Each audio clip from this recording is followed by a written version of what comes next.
bom dia, ou boa tarde, ou boa noite, ou boa madrugada. Como a gente sabe, as pessoas têm os seus costumes e horários, e nós somos a Escola Preta que está aqui com a sua última aula do ano de 2021. Aliás, já falamos várias vezes que não é uma aula, na verdade, é um troca de saberes, em que a cultura negra e os fazeres e as vivências das pessoas são colocadas num grande caldeirão a partir de provocações que são feitas por pessoas convidadas ou por mim, a trazerem a ideia sobre a história, a arte, a cultura, as ciências, a participação do negro na sociedade brasileira, especialmente do século XIX para cá. Eu primeiro vou agradecer demais a todo esse semestre que começou em julho de 2021, em que estiveram parceiros o Projeto Cultura de Rua, o Estúdio Bombando e a Produção Preta. Essa última é uma empresa que mantenho já há alguns anos para desenvolvimento e difusão da cultura negra. E as outras duas, uma organização não governamental de Santos e um estúdio audiovisual de Santos.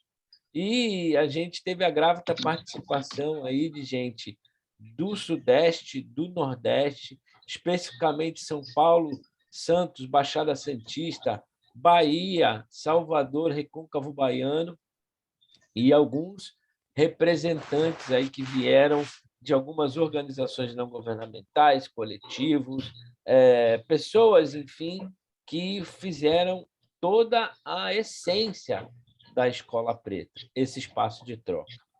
Bom, hoje nós teremos um momento em que a gente vai falar sobre a participação popular e a presença da cultura negra, dando um gancho para que o ano que vem a gente avalie, no começo de janeiro, ou no meio de janeiro, melhor dizendo, o que a gente fez até então, e também deixando desde já a ideia de que precisamos pesquisar várias entidades ou organizações e coletivos negros para saber como eles funcionam e dar luz e vez e voz a todos que a gente puder dar, porque a gente não vai conseguir encontrar todos mesmo, mas aqueles que a gente puder dar, porque dão um contexto e a ancestralidade, uma palavra para a gente super importante, a ancestralidade da que a gente está construindo. Então, hoje, né, para que a gente possa desenvolver essa primeira parte, nós teremos eu e a professora Heine, que está em Salvador, né? A gente vai falar sobre a participação popular. E aí eu vou botar para... Quando vocês perceberem que está ok, me digam aí que está aparecendo na tela, por favor. Tá?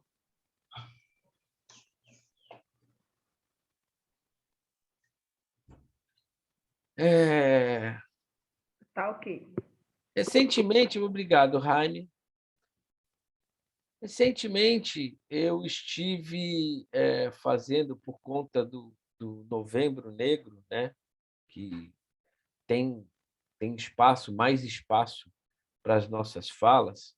A gente, inclusive, propõe que esse espaço seja ao longo do ano inteiro, e por isso a Escola Preta também tem essa função.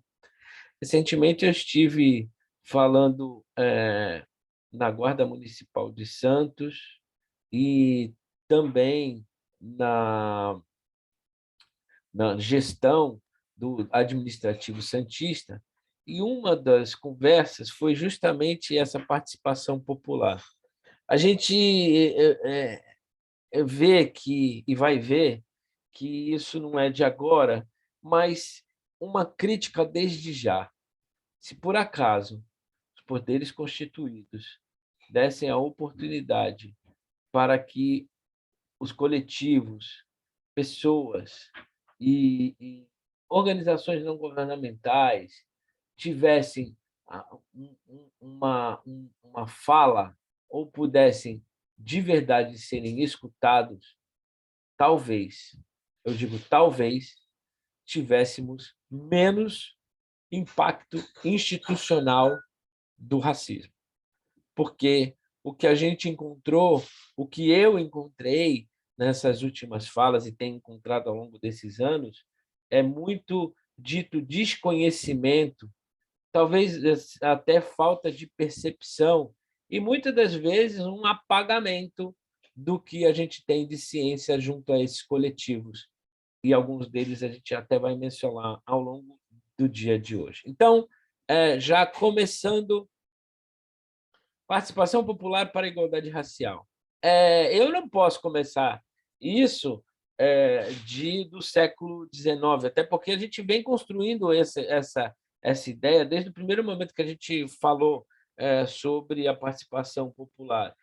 O quilombo, né, é uma manifestação coletiva de resistência e para nós do Brasil, se tornou um exemplo, né, de um coletivo que luta contra a escravização, o jugo, e tenta se auto-organizar. É um espaço de empreendimento negro, não só para que a gente possa ter resistência à escravização, como também possa se manter economicamente.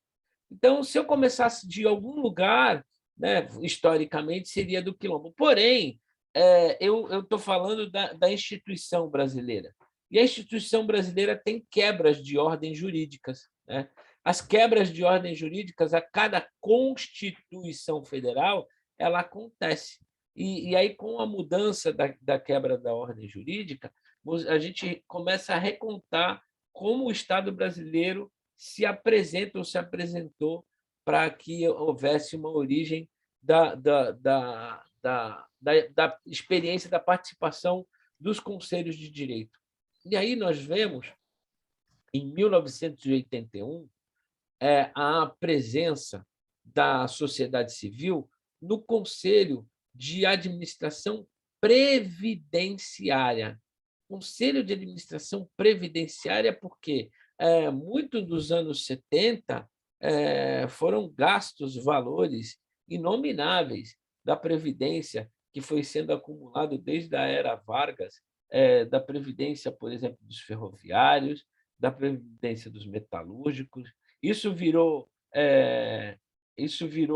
alguns pedaços de hidrelétricas, isso virou Itaipu, por exemplo, isso foi investido na Transamazônica, esses valores foram investidos na Ponte Rio-Niterói, e, com essa tensão, houve uma pressão ainda no governo militar para que se criasse uma participação civil na administração previdenciária. Tá?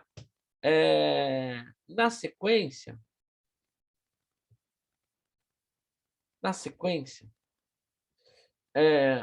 ainda na década de 80, e num ano bem emblemático, 1986, vocês vão ver daqui a pouco por que ele é tão emblemático, foi na área da saúde, na 8ª Conferência de Saúde, que foi criada para um tipo de orientação que determinava que a participação popular ia discutir o orçamento. O orçamento não é definitivamente o dinheiro público, a execução do orçamento é que é, mas o orçamento é uma proposta programática que se faz de 4 em 4 anos no plano plurianual, e anualmente se propõe, através da Lei de Diretrizes Orçamentárias, para saber como é que vai se fazer o gasto do orçamento, que se aprova também na lei orçamentária. Então, anualmente se faz isso, de 4 em 4 anos se programa, mas só em 1986, nos nossos tempos atuais, até um pouco antes da Constituição de 88, se determinou que na saúde haveria a participação popular para as escolhas de ação do orçamento público. Bom, E aí surgem, até no espírito da própria Constituição de 1988, a ideia dos conselhos de participação pública. E é isso que a gente vai falar. Antes de um pouco de falar dos conselhos, a gente tem que falar de participação popular. Essa participação que vem do povo, na verdade, dizer que o poder emana do povo, na verdade, a Constituição mesmo já está dizendo. Mas como é que eu faço com que esse poder se torne de possível execução, que seja colocado em prática, né? A gente pode fazer isso através de uma petição, quer dizer, um pedido junto aos poderes constituídos, defendendo os seus direitos. Quando você faz uma defesa, seja lá de que natureza for, para um juiz ou para um órgão público, você está exercendo esse direito. Tá? Quando você obtém uma certidão de uma repartição pública, a própria certidão de nascimento, as certidões de óbito, a certidão de dívida de IPTU, estão nessa natureza. Quando você fiscaliza as contas municipais, e aí começa a ficar um pouco complexo, porque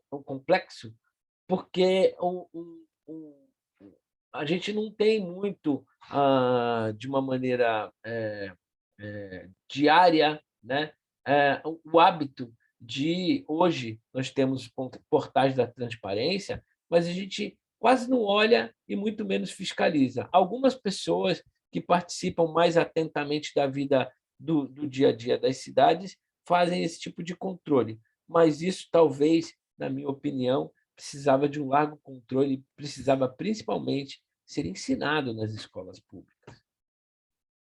Denúncia de irregularidades e ilegalidades. Aqui, então, eu vou falar para vocês que a gente tem uma prática muito estranha no Brasil de achar que, se você denunciar alguma coisa, você está sendo dedo duro. Isso foi incutido na nossa cabeça, é uma cultura. Né? Mas, na verdade, isso nos impede de evoluir contra a corrupção.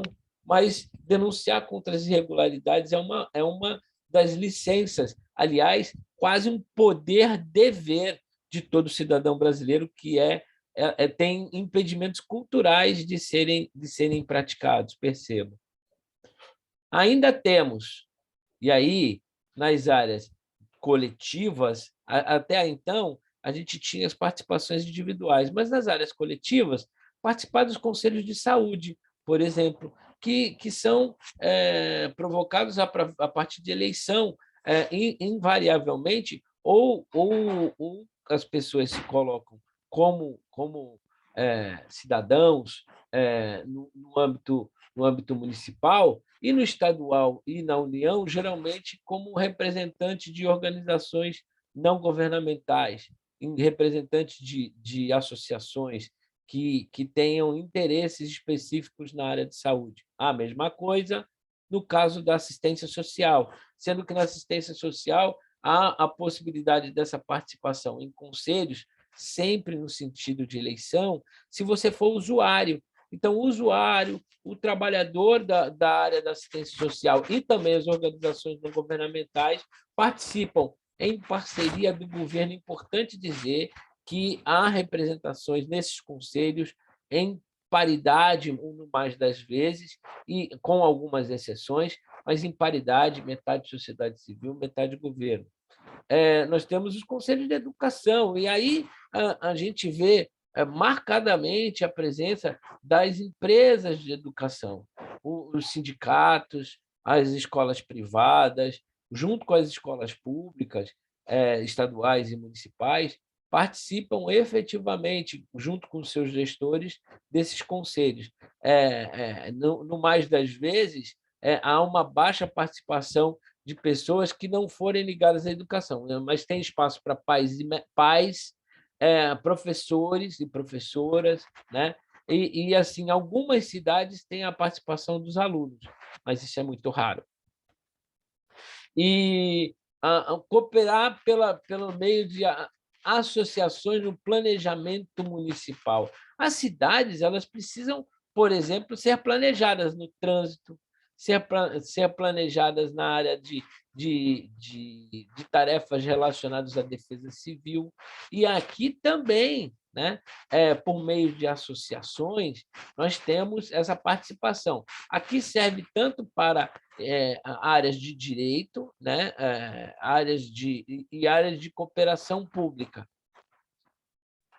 E o controle social da cultura. Desde 2012, é obrigatório que haja a participação popular na área da cultura. Isso foi depois da Constituição de 1988, demorou até 2012 para que o artigo 216-A entrasse em vigor, e hoje não existe, ou não deveria existir, é ilegal, é inconstitucional as cidades ou espaços e entes públicos em que a participação dos trabalhadores e trabalhadoras da cultura não esteja presente. O que são os conselhos, já que a gente está falando de uma maneira geral, né? Conselhos de política pública que se caracterizam por serem colegiados, é um grupo de pessoas com presença efetiva da sociedade civil, devendo ser ao menos metade da sua composição. Existem, por exemplo, nos conselhos de segurança alimentar, que é um conselho típico agora, depois da Constituição Federal, que ele é tripartite, né? Como é isso? Na verdade, tem a presença da sociedade civil organizada, tem a presença de trabalhadores e empresas, né? E tem a presença de governo. Isso é muito destacado porque não é metade que tem a presença da sociedade civil. A política pública da segurança alimentar determinou que sejam 2/3 para a sociedade civil e 1/3 para o governo. Tá? Inclusive, foi uma das primeiras políticas públicas de conselho que foi atacada e tentou se rechaçar nesse atual governo Bolsonaro, né? Marcadamente porque havia majoritariamente uma presença da sociedade civil.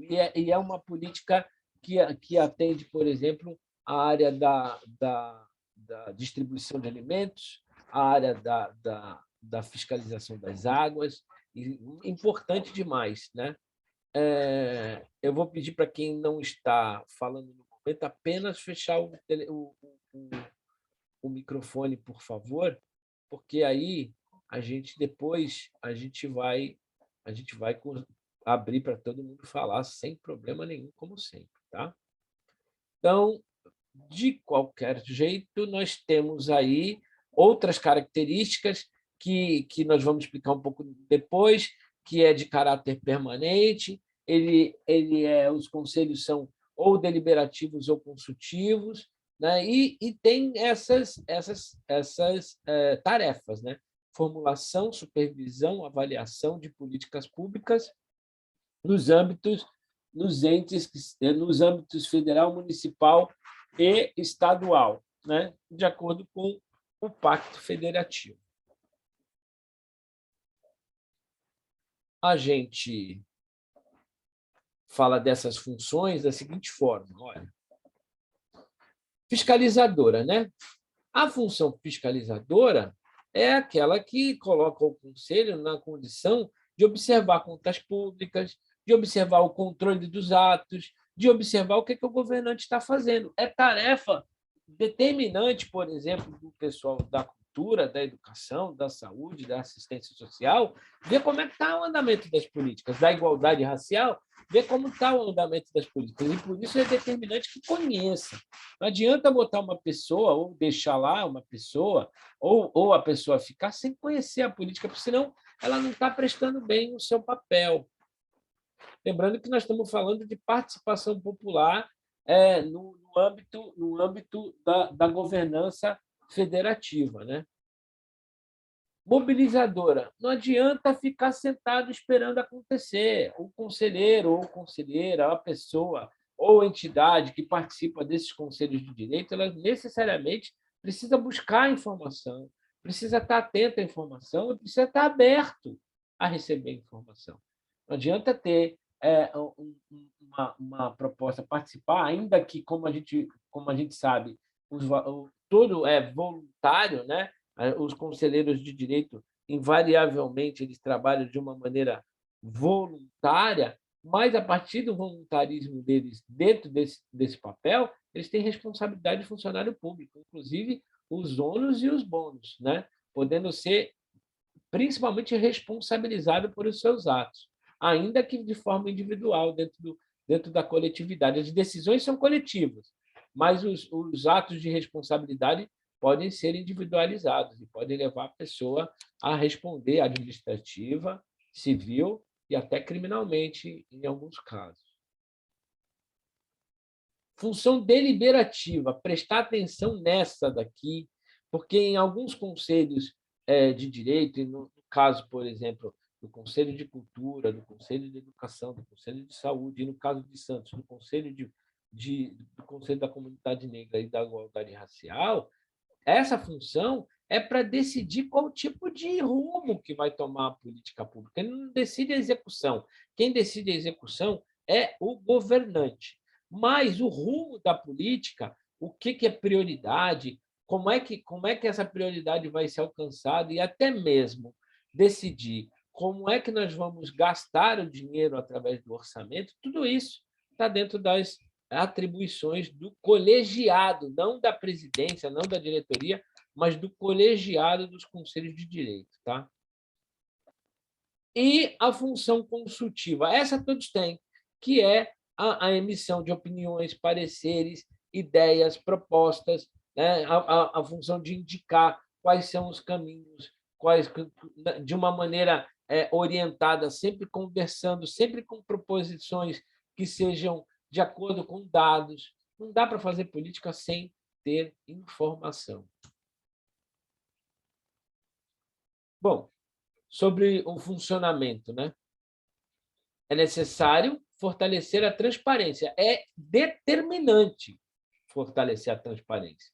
Porque é óbvio que você tem, se está atento e se está vivendo o dia a dia, você tem informações mais quentes, mais até que dirigem na área privada. E nós temos no Brasil um grande problema de que a área privada ela suplanta, muitas das vezes, o interesse público. Então, agir com transparência, principalmente em conselhos que há concursos de projetos, concursos de editais, isso é determinante para dar certo a transparência pública.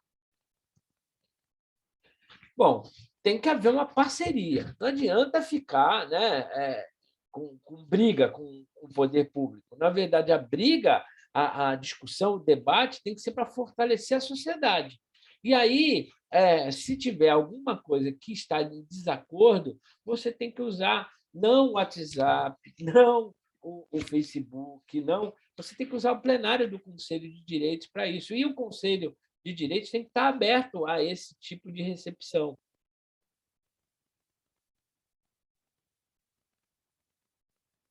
E isso faz parte, inclusive, da transparência, mas é algo que, especificamente, tem que estar dito que os conselhos não são para os conselheiros e também não são para o governo. Os conselhos são um espaço que a sociedade civil tem para poder, sendo conselheiro ou não, fazer algum tipo de reclamação, ou fazer algum tipo de proposta, ou dar sugestões. Então, não só está aberto, como é muito prudente que esteja antecipadamente dito onde será, qual hora será, de que forma será a reunião, qual é o tempo de fala de cada um, o que você pode propor e a pauta. Né? E isso a gente tem uma grave dificuldade, pelo que eu percebo, dentro de alguns conselhos que participam, que tem essa dificuldade. Quais são as exceções? Por exemplo, o julgamento ético de conselheiro seria uma exceção, né? De uma pauta fechada. algo que tratasse de segurança nacional seria uma exceção de pauta fechada, por exemplo. E aí nós chegamos no Conselho da Igualdade Racial, que está estabelecido pela Lei 288 de 10.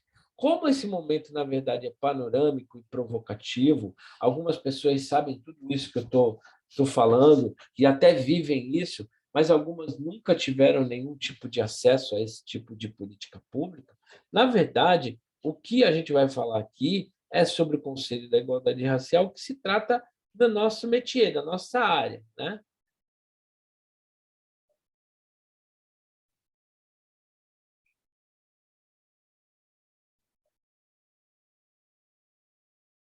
Bom, o CPDCN de São Paulo foi o primeiro a surgir. Na época de Franco Montoro, esse primeiro surgimento veio da ideia da participação popular da comunidade negra. Isso foi uma luta, na verdade, vem uma disputa, né, de espaço em que foi aberto como eu disse, no governo de Franco Montoro isso. E imagina, nós estamos aqui há 6 meses falando sobre 350 a 500 anos, né? Dependendo do olhar que se tem, ou a gente está falando de o pós-abolição, ou nós estamos falando do tempo da abolição, ou nós estamos falando do tempo da ocupação europeia no território brasileiro, né? O chamado território brasileiro.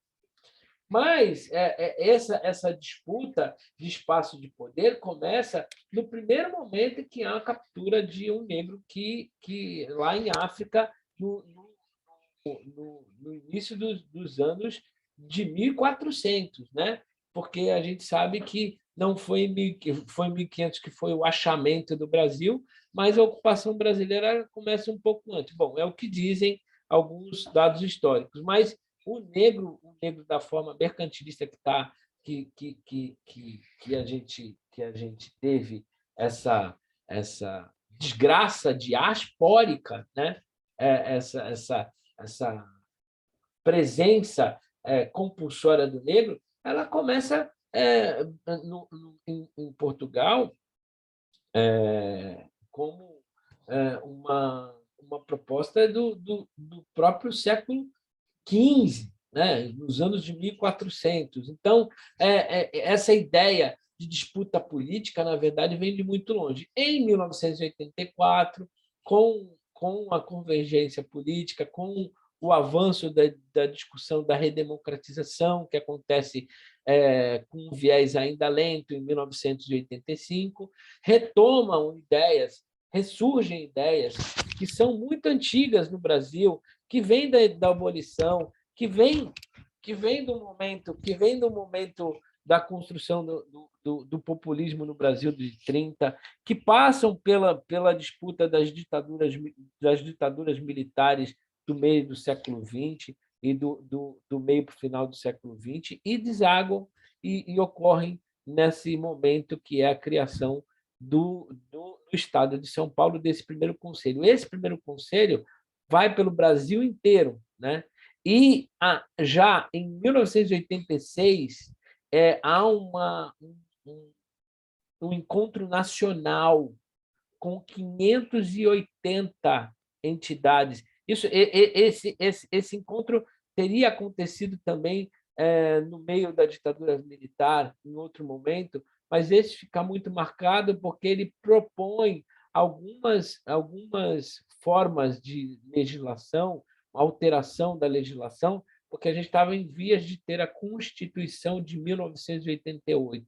E aí o movimento negro se reúne com 580 entidades encabeçadas pelo Movimento Negro Unificado, pelo Conselho da Comunidade Negra do Estado e algumas outras entidades para falar das seguintes políticas. Olha, direitos e garantias individuais, violência policial, condição em vida e saúde da população negra, mulher, menor, que na época nós estávamos sob a égide do Código de Menores, na verdade aqui nós podemos trocar para criança e adolescente. educação, cultura e trabalho. Está aparecendo a palavra trabalho, gente? Por favor, quem puder me dizer. Não Aparece? está mudando o slide. Não está mudando o slide? Não, mas muda, ó, mudou o nome um por um, não muda? Não muda um por um? Não muda o slide, não muda, não está passando. A página está aberta na primeira, participação popular para a igualdade racial. Nossa, por que vocês não me falaram, meu Deus? Eu estava anotando as informações. Ah, entendi. Ainda está na primeira página. Não está mudando um slide. Não, eu escrevi no chat agora há pouco. Ah, mas eu não vou conseguir ver no chat. Vê se agora muda. Não está mudando. Não. Nossa, eu estou todo empolgado aqui para poder falar tudo que eu estou falando e não está mudando nada. Olha só. Agora apareceu conselhos.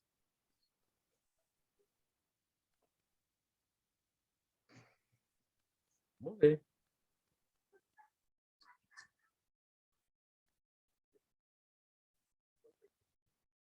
Está mudando?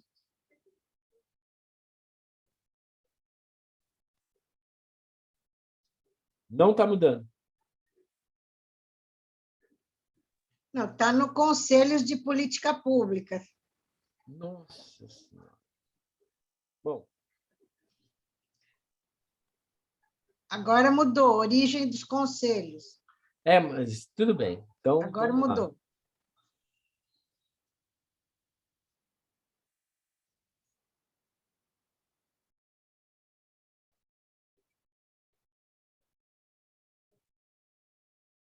Bom, acho que eu parei nesse aqui, né? Do CPDCN, 1984. Depois eu vou ter que fazer essa apresentação de novo, mas não vai ser hoje. Tá? Então, assim, como eu estava falando para vocês, as políticas públicas, dá para ver a importância do movimento negro na Constituição de 1988? Tá. Então, essa importância, na verdade, ela surge exatamente na ideia de que essas foram as políticas, essas que estão aí, direitos e garantias individuais, violência policial, condição da vida e saúde, mulher menor, que eu já falei, criança e adolescente, educação, cultura e trabalho, elas até hoje, na verdade, são referências. E olha que nós estamos falando de algo que foi disputado, discutido em 1986 por entidades do movimento negro. E aí a gente tem o nosso novo Estatuto da Igualdade Racial, ainda não usado na integralidade, ainda pouco estudado, ainda pouco determinado, que a gente tem no artigo 50 algo que diz exatamente o seguinte, que nós temos um caráter consultivo e uma representação de sociedade civil e de governo para políticas públicas. Que políticas públicas são essas? Bom, vou dar uma pequena amostra, né? E eu vou ter que ler, que eu acho que está tão pequeno que vocês não vão conseguir ver.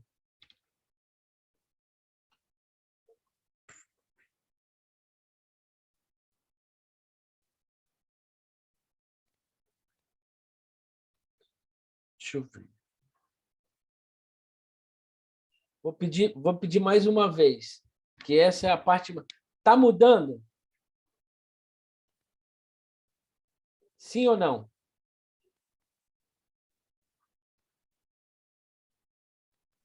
Está na parte da tabela, que tem as informações. Está na parte da tabela. Tá. Tem a tabela que tem agora mudou. Eu não sei o que aconteceu, mas depois eu passo para vocês. faço de novo essa proposta, mas a tabela diz o seguinte, ó, essas são algumas, bem poucas, das possíveis. Deixa eu ver se eu consigo botar aqui em...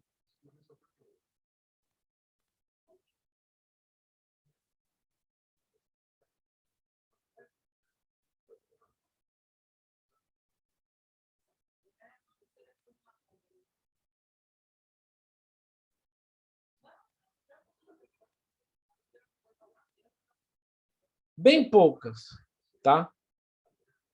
Daquelas políticas públicas que são possíveis a gente conversar quando se fala do Estatuto da Igualdade Racial. Segurança pública, acabar com as mortes dos jovens, segurança alimentar, combate ao racismo institucional. Dentro da área da saúde, as ISTs, que são as infecções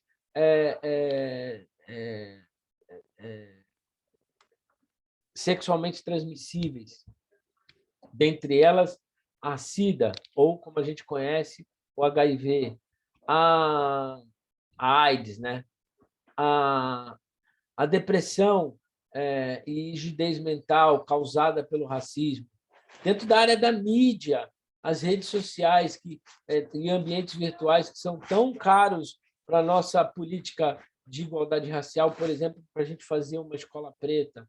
Dentro da educação, a história, capitaneada por Jaime, a literatura, né? a convivência e a vivência com países lusófonos.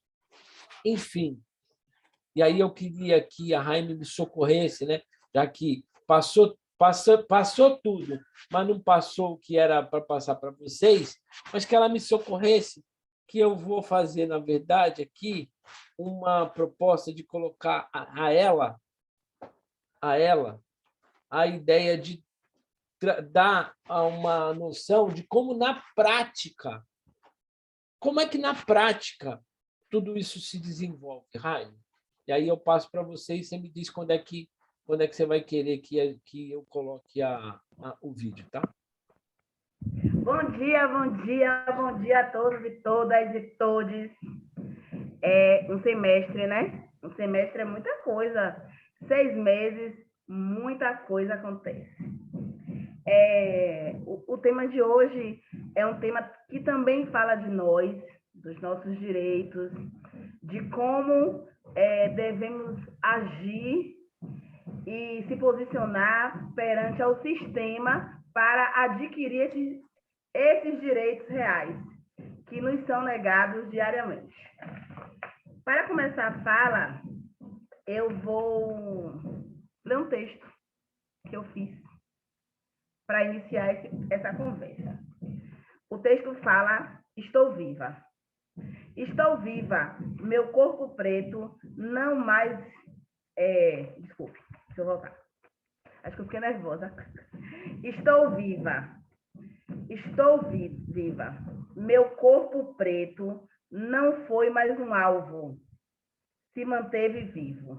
Em uma sociedade racista, isso parece uma dádiva, mas é resistência. Aqui chamo a atenção para o genocídio do meu povo. Aprendi em casa, bem nova, que ser preta não seria fácil. É uma guerra que foi travada desde os primeiros navios trazidos da Mãe África. Ei, estou cansada de ser didática, de explicar, de criar metodologia para informar que o racismo mata e o mesmo é alimentado por um capitalismo selvagem.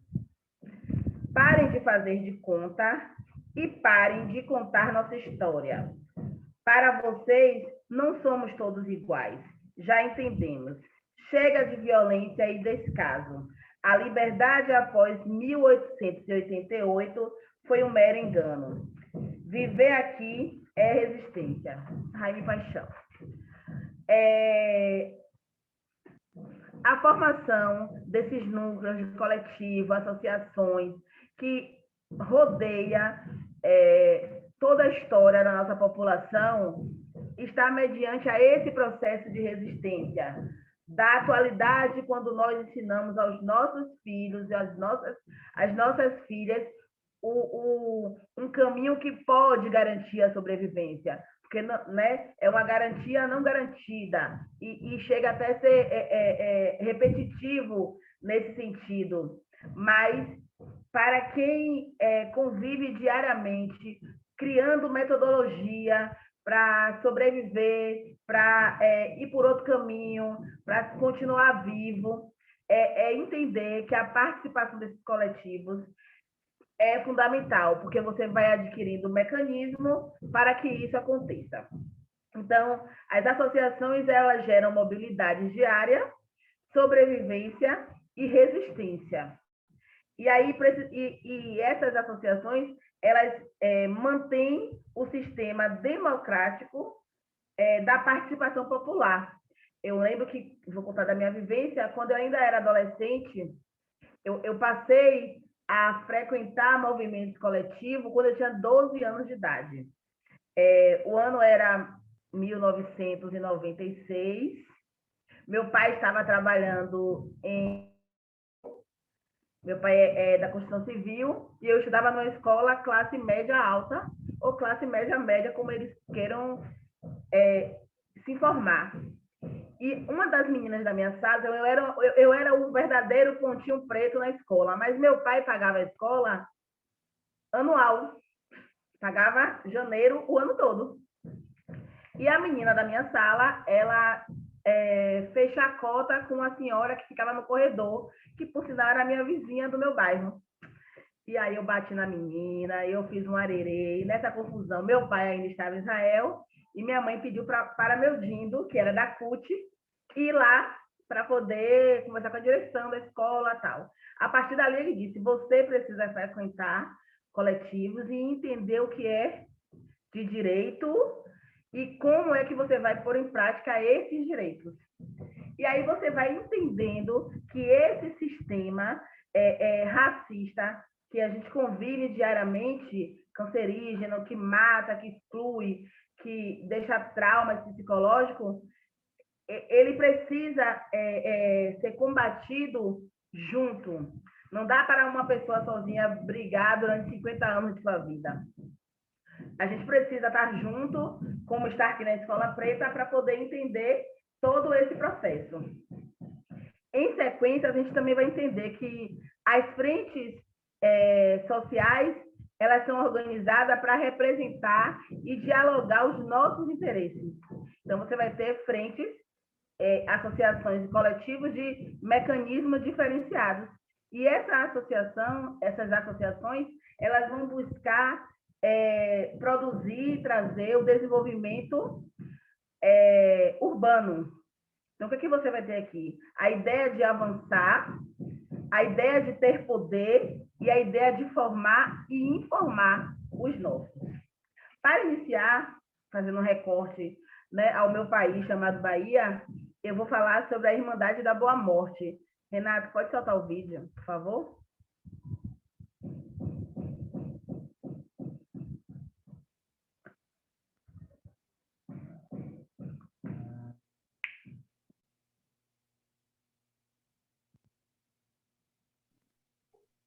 Eu estou com problema no vídeo, mas eu vou conseguir. Espera aí.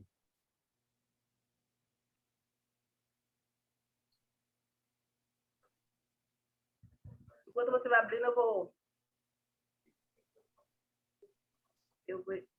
Então, dentro desse mecanismo de sobrevivência, a gente precisa garantir esses espaços de fala.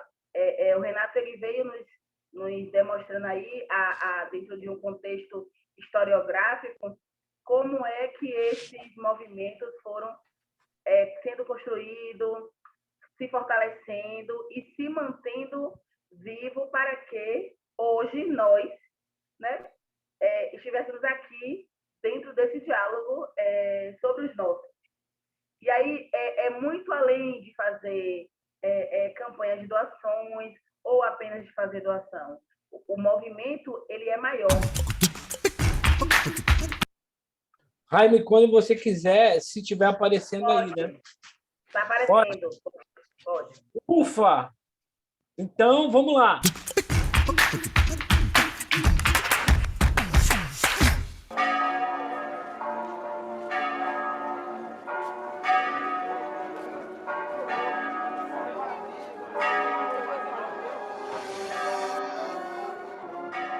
A Irmandade de Nossa Senhora da Boa Morte chegou para a Cachoeira em 1822, por motivo de ser muito agredida, muito sofrida lá na Barroquinha. Quando houve essa agressão, eles foram fugitivos, vieram para a Cachoeira, Santo Amaro. Então aquelas senhoras que já estavam lá com essa Irmandade, cultuando lá no seu fundo de sua senzala, chegou aqui na Cachoeira, foi entrando membros para fortificar e fazer esta Irmandade bonita e bela que vocês veem. Estamos na Irmandade, cultuando Nossa Senhora para dar continuidade, né, essa herança que nós recebemos dos nossos ancestrais. Então nós estamos hoje, né, lutando para que isso não morra. Nós cultuamos Maria, Nossa Senhora da Boa Morte e Glória. E cultuamos os nossos orixás nas nossas casas, fora da igreja. Nós somos vinculadas na igreja católica, apostólica e romana. Não existe diferença.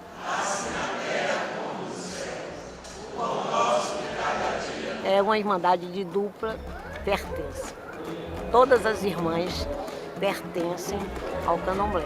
Ela é uma devoção de mulheres africanas que tinham propósitos religiosos e propósitos também políticos. Do ponto de vista político, ela representa uma sociedade abolicionista feminina, que eu creio que seja a única sociedade abolicionista feminina que existe no Brasil. A Irmandade da Boa Morte é a mais simbólica, né? Pelo espírito da cidade de Cachoeira, pela pulsação cultural da cidade de Cachoeira, que é uma cidade negra, uma cidade africana. A Festa da Boa Morte obteve o registro especial e se tornando patrimônio cultural e material da Bahia. E nesse dossiê tem recomendações de salvaguarda, ou seja, garantir que aquele bem continue. Isso é a salvaguarda. E temos trabalhado, então, na parte física, né? Ajudando na montagem da questão do memorial e trabalhando também nas reformas da sede. Na verdade, a importância da preservação do patrimônio material tem essa carga do simbólico, né? Pensar que a festa e a Irmandade da Boa Morte tem essa mescla fantástica entre o catolicismo, entre a atividade da matriz africana, e esse simbólico é agregado pelo popular. O bom da preservação do patrimônio material é essa relação da preservação do coletivo. Iniciamos primeiro com uma missa às irmãs já falecidas. No outro dia já vamos cultuar Nossa Senhora da Boa Morte. Vamos assistir a missa. Depois da missa vamos sair com ela em procissão, uma procissão fúnebre, que é a morte de Nossa Senhora da Boa Morte. E voltamos para a igreja, aí ficamos em vigília. No outro dia já vamos cultuar Nossa Senhora da Glória. 10 horas tem a missa festiva. Depois da missa festiva temos uma procissão com Nossa Senhora da Glória, corremos a rua, retornamos para a igreja e temos um almoço com feijoada. Depois que veio a glória, então daí só se torna o que? Alegria, né? A glória já se torna alegria. Então vamos fazer essa alegria, tudo sambando, tudo. Pessoal sambando.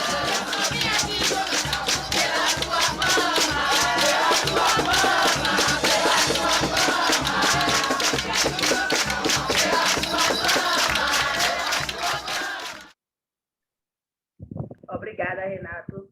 E aí, com a fala de Nossa Senhora da Glória, a gente vai entender, né, o que seria mesmo a morte para o nosso povo, que vai sobreviver aí quase 400 anos cativos.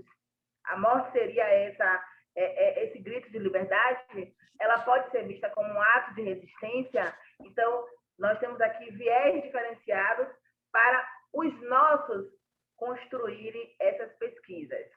E uma coisa que eu acho que é fundamental ressaltar, nós precisamos falar de nós para o outro. Tem que ser de nós para os outros, e não deles para as nossas informações. E não estou desfazendo dos professores, doutores e pós-doutores que escrevem sobre o nosso contexto, mas eu estou querendo informar que, com base nessas associações coletivas, Precisamos construir bases de pesquisas e escrita dos nossos.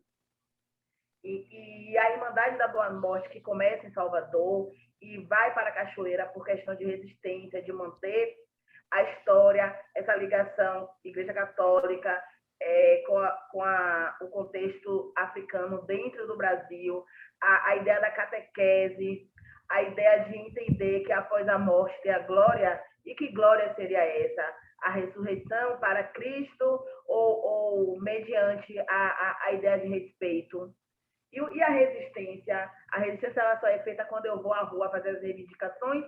Então, dentro do contexto, existem várias formas dessa resistência. Então, quando você une mulheres pretas dentro das favelas, nos becos, nas vielas, para falar dos nossos filhos que a gente não conseguiu enterrar, para falar dos nossos filhos que desceram a favela e conseguiram construir e retornaram para compartilhar essas vitórias, para falar do posto de saúde que foi construído, da creche comunitária, do que o governo tem feito, do que não tem feito, até que momento esse braço do Estado tem contato com os nossos, só para a morte e o derrubamento dos nossos corpos.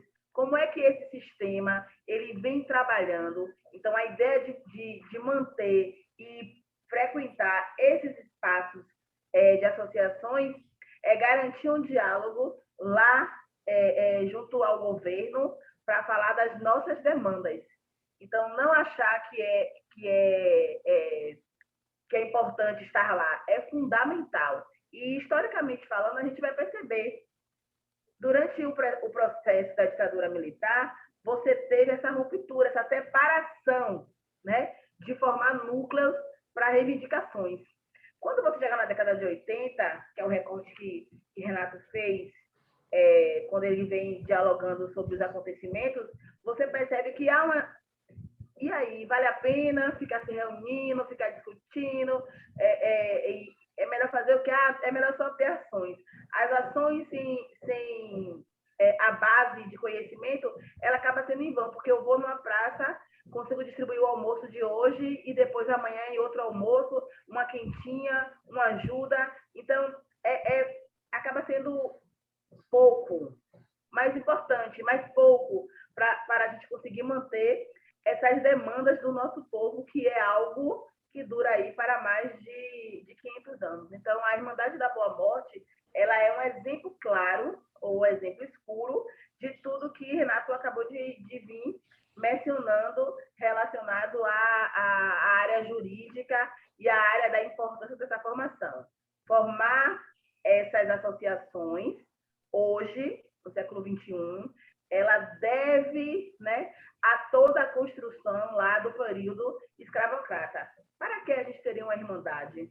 Esse auxílio, aconselhamento, cuidado, tudo isso fazia parte desses movimentos. E a gente está falando de mulheres. Então, o movimento de resistência, que é vinculado a todo o processo da mulher dentro do período colonial, e a esse movimento da mulher hoje, dentro da favela no século XXI, ele é real. Você imagine a senhora que trabalha, eu estou falando de Salvador, mora no subúrbio de Salvador, no bairro de Paripe, e trabalha na Barra. Então, ao sair, ainda está escuro, ela pede para uma outra vizinha conseguir passar o olho no filho dela. E ela vai para a Barra, trabalha o dia todo. Quando ela chega em casa, ainda é à noite. E o filho que ficou em casa, que deve ter uns 7, 8 anos de idade, foi para a escola, voltou para casa e não saiu achando ou com medo dessa vizinha ao qual estava observando. E essa mãe que trabalhou o dia todo, ela não teve acesso ao conhecimento escolar, ela teve acesso ao conhecimento da vida, e de várias maneiras. E dentro desse mecanismo, ela olha o caderno da criança, mesmo sem saber ler, ela compartilha o dia dela com a criança, e a criança faz a mesma coisa, e ela percebe que funcionou deixar a vizinha do lado olhando. Então, esse processo também está dentro da ideologia da Irmandade e desse coletivo, onde uma vai fortalecendo as questões da outra, mas quando eu saio dessa minha casa e consigo frequentar uma vez na semana, discutir, criar pautas e ir diretamente à prefeitura, buscar melhoria para a favela, buscar melhoria para o meu bairro, é o resultado dessa importância. Então, mesmo com toda a ruptura que houve, se a gente não conseguir se encontrar, a gente vai perceber que antes do período da República, né, durante o processo da monarquia e junto com a questão escravocrata, você via que havia essas reuniões, esses debates, havia a formulação das fugas, como é que isso ia acontecer, quem é que ia fugir, como é que a gente ia conseguir comprar e manter as cartas de alforria, quem é que ia ser liberto dentro daquele processo. E a mulher vai estar presente em vários segmentos desse processo. Nosso segundo exemplo será as veadeiras de Itapuã, que é o meu bairro. Renato, pode soltar.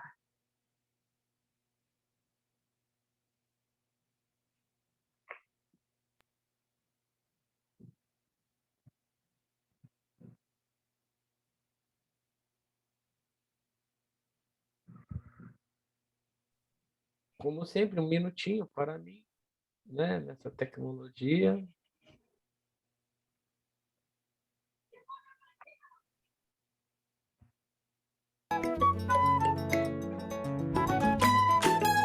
Esta antiga aldeia de índios e pescadores, chamada Itapuã, guarda uma imensa riqueza cultural, na memória e no imaginário do seu povo.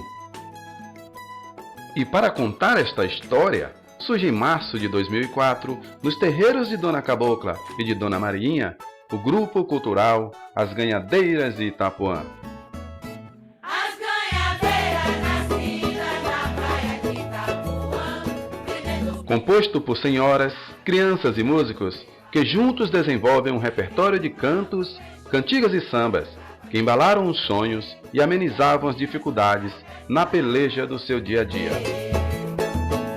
Reverenciando negros, escravos e libertos que entre os séculos 17 e 19 dominaram o comércio varejista de muitas cidades brasileiras.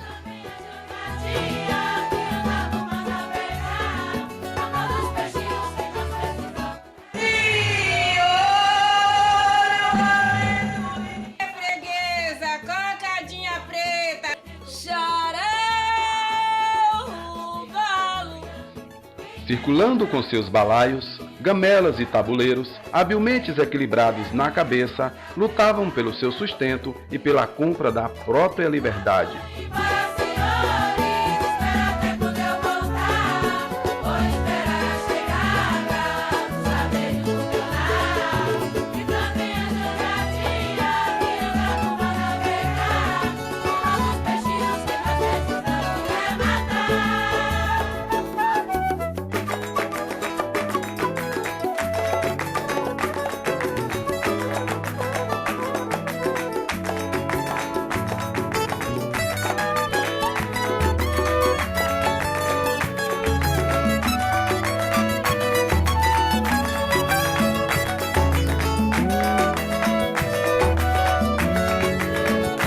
As atividades desenvolvidas pelas ganhadeiras nos séculos passados ainda permanecem vivas até os dias de hoje. O Grupo Cultural As Ganhadeiras de Itapuã segue firme no seu propósito de resgatar e de fortalecer a identidade cultural local.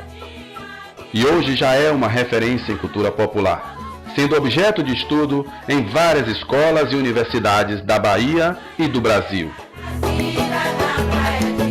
Com um samba de roda singular, denominado de samba de roda praieiro, marcado pelo contagiante sotaque sonoro do timbal, pela alegria de suas festas de largo e pela malemolência da sua beira de praia. As Ganhadeiras de Itapuã vem transformando os palcos em seu grande tabuleiro, onde canta e samba sua história, fortalecendo a cada dia mais a cultura popular.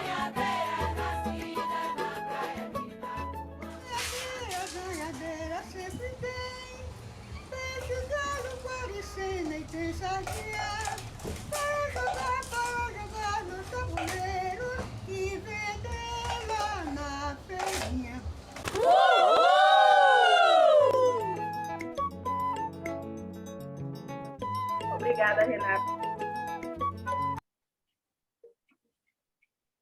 Então, eu trouxe as ganhadeiras de Itapuã por conta de ter convivido e crescido assistindo o encantamento e a resistência de um grupo formado por mulheres.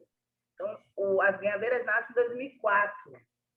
E aí, numa vivência cultural forte, mas quase todas as ganhadeiras eram esposas ou ex-esposas de pescadores.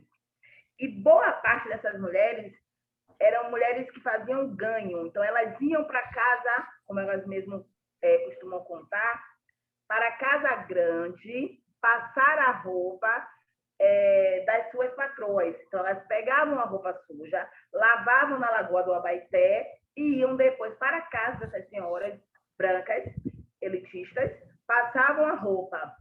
E quando os seus maridos não conseguiam vender o peixe, esses peixes ficavam na cozinha rolando, muitas não tinham geladeira e estragavam o peixe. A gente está falando de resistência, a gente está falando de associações, de coletivos. Então, como é que isso vai se desenvolver? Elas fritavam o peixe, enrolavam na folha da bananeira e oferecia para as suas patroas.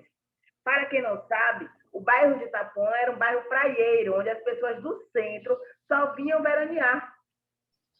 Então, os finais de semana, que era o final de semana de passar e de engomar a roupa, elas aproveitavam e já vendiam peixes grandes e fritos. E aí essas mulheres começaram a comprar para adiantar sua vida nas cozinhas.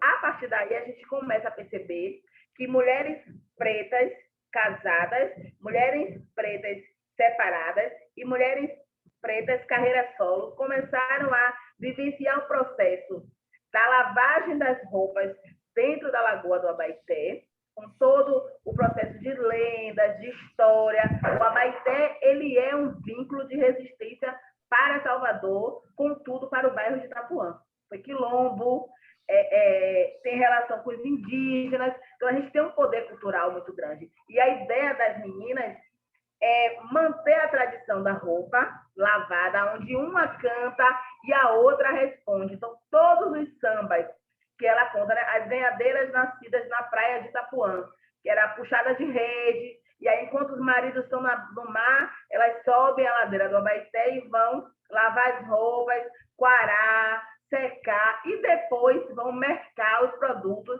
ao qual tinha nas suas casas. E aí, quando elas vão se formando, que fazem projeto, que vai para a parte jurídica, que começa a funcionar, você vai percebendo que dentro do Recôncavo, nas ilhas, Itaparica, Salinas das Margaridas, Nazaré das Farinhas, que são locais que são mediantes ao processo do Recôncavo, que tem ligação com a história do Brasil, você vai notar que nós vamos ter as marisqueiras, que começam a se unir e vão formalizando, e vão participando de editais, e vão conseguindo sede, e vão conseguindo viagem. No ano de 2020, a Viradouro ela vai ganhar homenageando as ganhadeiras de Itapuã. E são todas senhoras. Aí no meio você vai ter um grupo de meninas que tem entre 18 e 23 anos, e depois você vai ter o grupo de crianças. Então, se a ideia é manter esse processo de resistência, a ideia é a gente entender que eu preciso participar de coletivos. E que esses coletivos, eles são mediante a essa força de resistência, de pedir, de exigir os nossos direitos de permanecer com os nossos corpos vivos. É esse o mecanismo. Né? Porque, às vezes, a minha ausência ou a minha falta não é a falta de Dona Maria, que canta nas ganhadeiras. A minha falta ou a minha ausência não é a ausência de Dona Carme, que faz parte da Irmandade da Boa Morte em Cachoeira. Então, esses mecanismos coletivos, com exigências e carências diferentes, precisam caminhar, se conhecer, ter acesso, reuniões, acontecimentos nos seus coletivos, onde a necessidade dos nossos seja o fundamental para pedir ao sistema ou exigir os nossos direitos perante a Constituição. Eu acho que é isso. Eu não vou falar nada, eu vou abrir o microfone direto. Afinal de contas, né? Eu quero escutar, na verdade. Oi, gente! Estão aí ainda?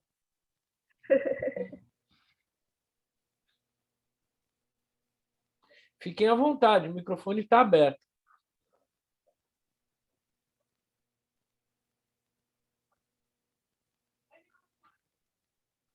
Thaís Helena, Isto é Bahia. Isto é Bahia é um parceiro que já teve aqui antes.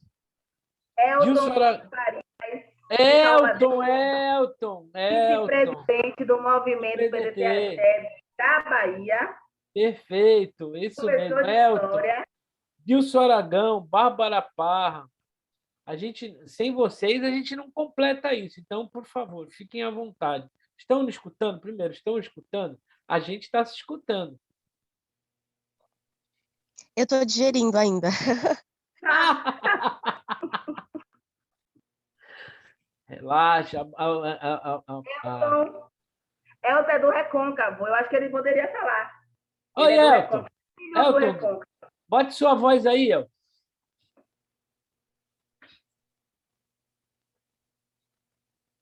Não sei se ele está dando aula, mas ele é do Recôncavo. Oi, gente, bom dia a todas e a todos. Obrigado pela oportunidade, obrigado por me convidar a participar desse coletivo. Isso é extremamente importante, fundamental para nos fortalecer e manter a nossa identidade. Agradeço mais uma vez a minha amiga professora, Jaime Paixão, ou melhor, Jaime Sankofa, pelo convite. E vim aqui me deliciar com essa fala de vocês.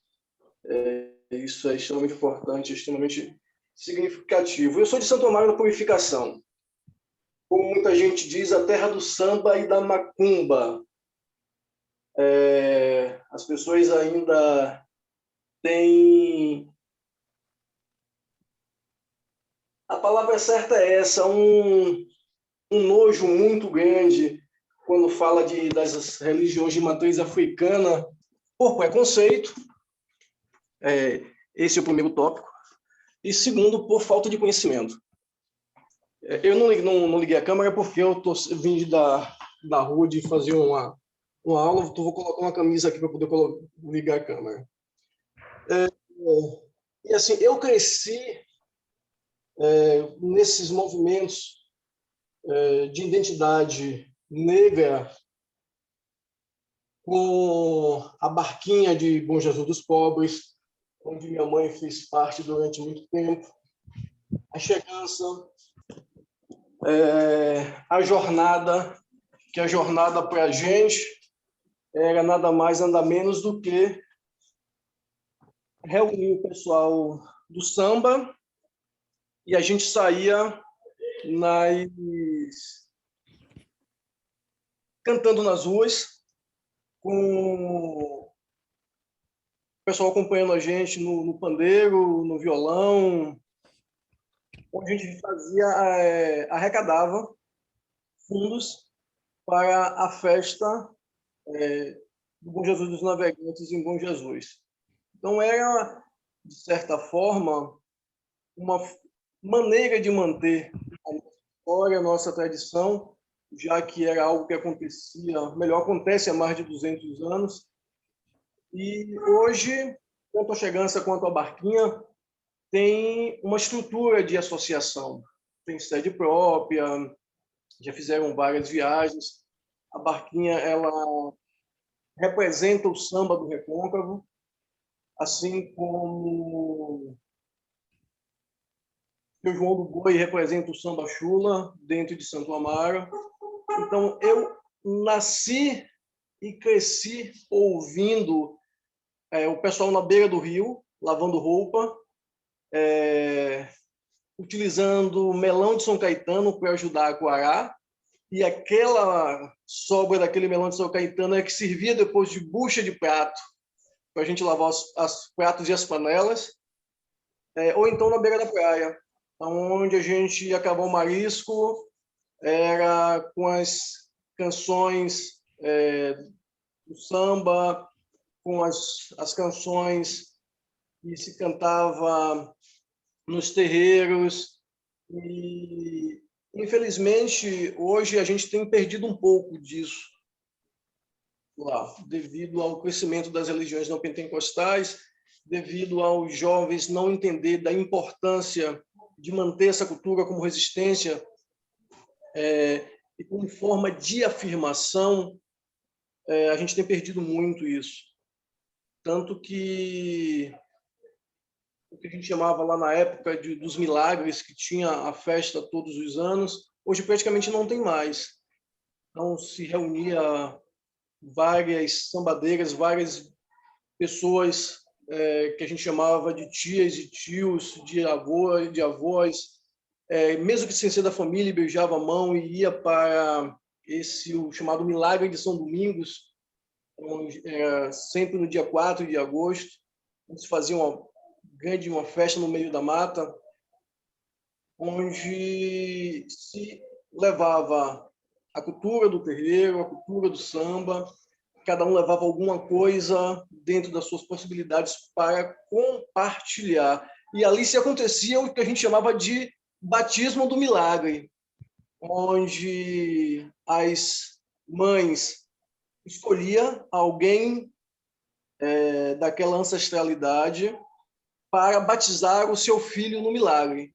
Então você terminava tendo duas madrinhas, que era a madrinha da Igreja Católica e a madrinha do milagre. Então eu vivi isso minha vida praticamente toda. E quando eu retorno a Salvador, acompanhando a história das ganhadeiras, eu vejo que, infelizmente, algumas coisas nós deixamos se perder no meio do caminho. E a gente está deixando de viver a nossa cultura, a nossa identidade, por algo que não é nosso. Foi nos imposto goela abaixo e que até hoje, mesmo com um pouco de conhecimento que nós adquirimos, nós ainda não aprendemos a contestar. Até porque no Brasil ainda tem a cultura de que as pessoas... Ai, meu Deus. Cadê? Fechou o microfone, volta. Oi, isso. Pronto. Isso. Agora. Eu vejo Salvador, por exemplo, que é a maior cidade negra fora da África, Liberdade, que é o maior bairro negro fora da África, e as pessoas ainda têm vergonha de dizer que são negras, até porque o peso do que foi passado para a gente, do que é ser negro no Brasil, é ser inferior, é ser incapaz, é ser menos que o outro. E nós já comprovamos isso várias vezes. Tanto que, recentemente, eu participei de um debate onde a gente estava rediscutindo a questão das cotas, e os alunos vindo de escolas públicas, bairro periférico, negros, que adentraram nas universidades públicas a partir das cotas, eles têm um rendimento muito melhor, 80% melhor do que aqueles vindo de escola particular. E aí a colega trouxe uma revista de direita que ela teve de engolir isso em 2015 e teve de colocar na primeira página. Então, esse trabalho de identidade, esse trabalho de fortalecimento, esse trabalho de zelar, de preservar pelos nossos, pela nossa cultura, isso é fundamental. Porque se a gente abdicar disso, nós iremos engolir uma cultura americanizada ou europeia e vamos perder nossas identidades. E quando você perde a sua identidade porque você não se reconhece como afrodescendente, e aí você também não é reconhecido como norte-americano ou como europeu, você fica como isopor na água, sendo levado para o lado que o vento está soprando, porque você não tem cultura, porque você abandonou a sua em prol de uma outra, você não tem identidade, porque você quer ser tudo, menos aquilo que realmente você é, negro, descendente de africanos, de um povo forte, de um povo rico em cultura, em tradição, rico em conhecimento, rico também na questão financeira, porque nós fomos roubados e somos roubados até hoje. Fizeram da África um espólio, depois que tiraram praticamente tudo, e aí, não, vamos mudar os nomes e a gente entrega para vocês justamente a sobra da sobra da sobra. E quando você pega os livros de história brasileira, eu costumo dizer que a nossa história é tão verdadeira quanto uma cédula de R$3. Onde é que aparece o negro? A gente passa e vem fazer uma análise voltando para a questão do áudio e da mídia como um todo, principalmente televisiva, até o início dos anos 90, meados dos anos 90, onde é que aparecia o negro. Então, quando você tem uma mentira ratificada inúmeras vezes, ela se torna verdade. E aí, assim, eu vou querer ser negro, eu vou querer manter uma tradição, já que ser negro é inferior e eu só apareço em locais de subalternidade.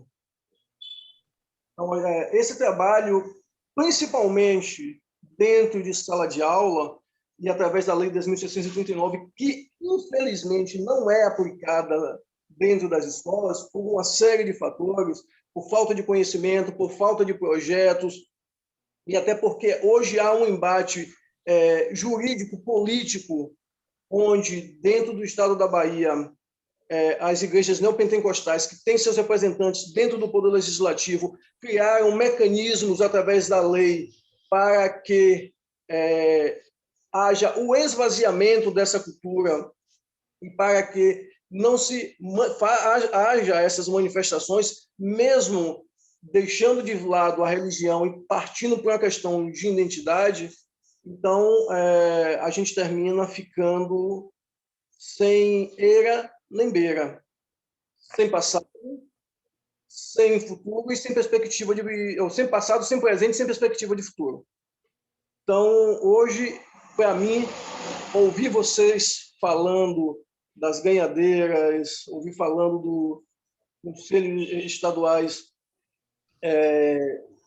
de combate ao racismo e intolerância religiosa, ouvir falando da Irmandade da Boa Morte, eu consegui me transportar no tempo e consegui me ver na época das rezas de Santo Antônio e Companhia Limitada, que minha mãe ia de casa em casa para poder fazer essas rezas, e para a gente, além de manter a tradição, é uma forma de, mesmo inconsciente, pois não tínhamos esse poder do conhecimento acadêmico, de manter a nossa cultura, de manter a nossa realidade, de manter tudo que foi passado para a gente ao longo de séculos. Muito obrigado por vocês me privilegiarem hoje, justamente ouvindo tudo que vocês falaram. A gente é que agradece demais a sua participação. E, por favor, não vá embora. Nós vamos ouvir outras impressões aqui.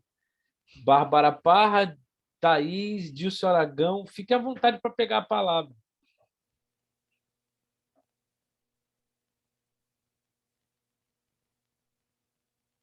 Ainda está impactada? Meus queridos, um bom dia. Oi, Bárbara. Bom dia. Como vocês estão?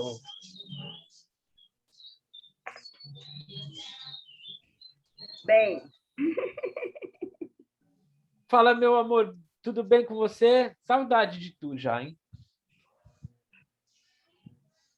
Vocês me dão só um minuto que meu telefone tocou do trabalho. Mereço, né? Caramba. Peraí, só um minutinho. Essa correria doida. Mas olha, assim, estava lembrando aqui, né, das associações.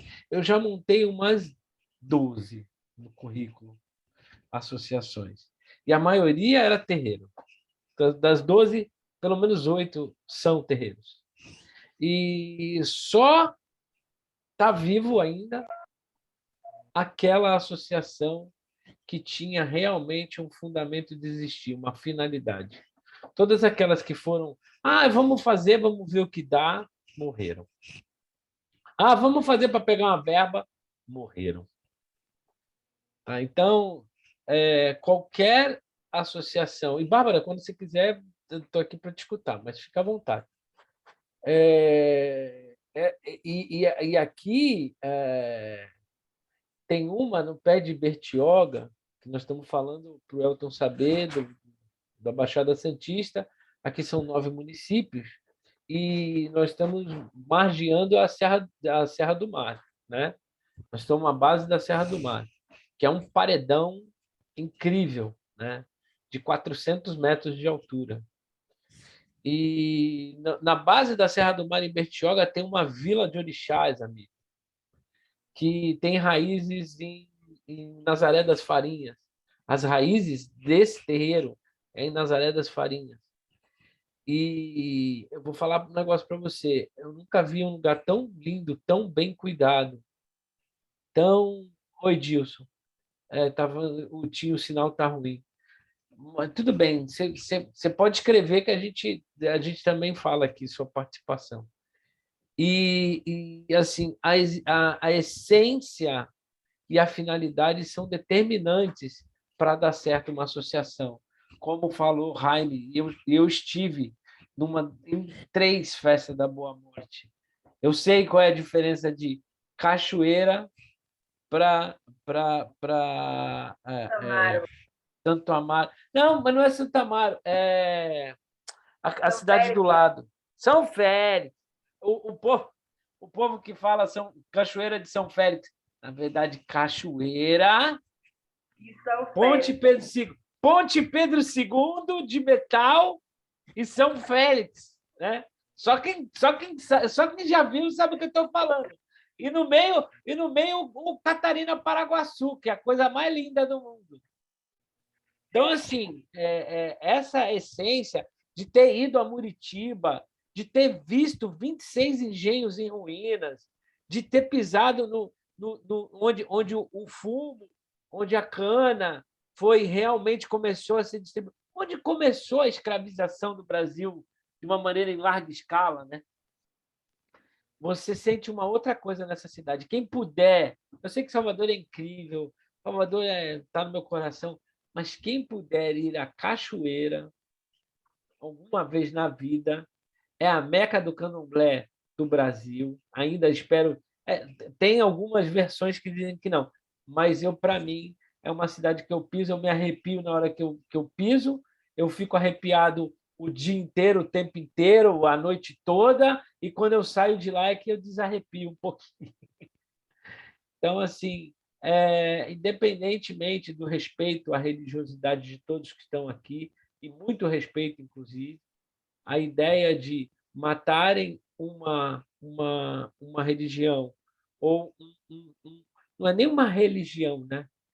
Porque não tem religação, né? Não desligou, mas matarem um culto, uma presença, uma forma de cultuar a Deus, do jeito que tentam matar o candomblé, principalmente o candomblé, é uma crueldade sem fim. É algo lesa à humanidade, né?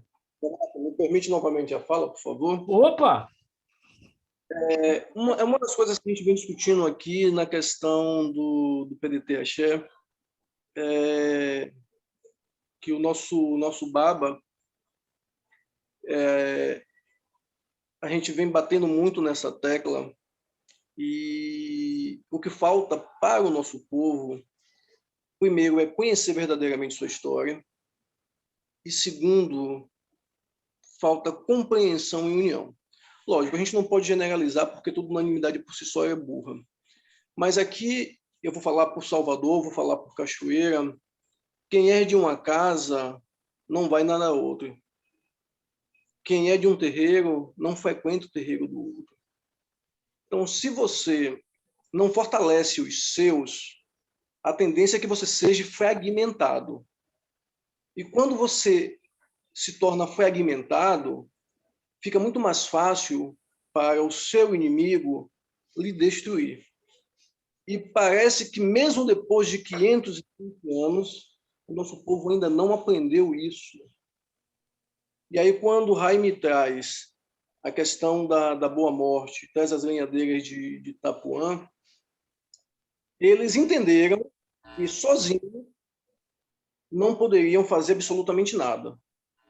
Eu sempre digo aos meus alunos o seguinte, eu digo, olha, o navio ele pode ser grande como for. Se for um único fio de corda, ele não segura patavinas. Mas quando você faz a união de dezenas, de centenas, talvez até de milhares de fios de corda, você segura qualquer navio, por maior que ele possa ser. Ele pode ter o tamanho de 10 campos de futebol.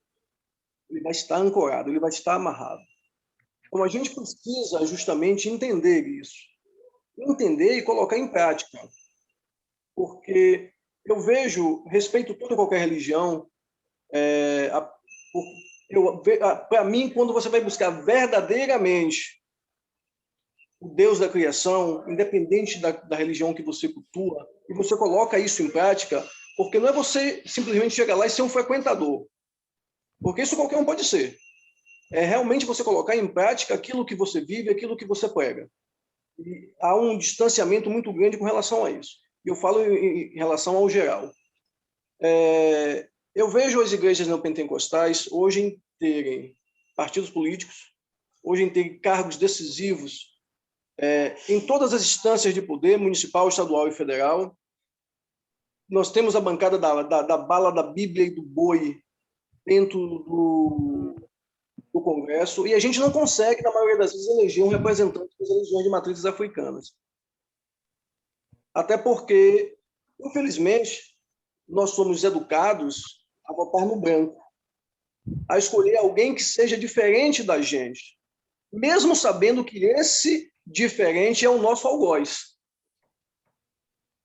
E aí eu sempre trago aqui para a realidade da Bahia um dos maiores perseguidores das religiões de matrizes africanas e da capoeira, quando ele, através de ações organizadas e de órgãos internacionais, que começaram a se posicionar com relação ao massacre que sofria os terreiros e a capoeira dentro do estado da Bahia, no período em que ele foi governador e governou junto com o seu grupo durante 28 anos, ele automaticamente vai e abraça a capoeira e abraça o candomblé, como se ele sempre tivesse vivido aquilo.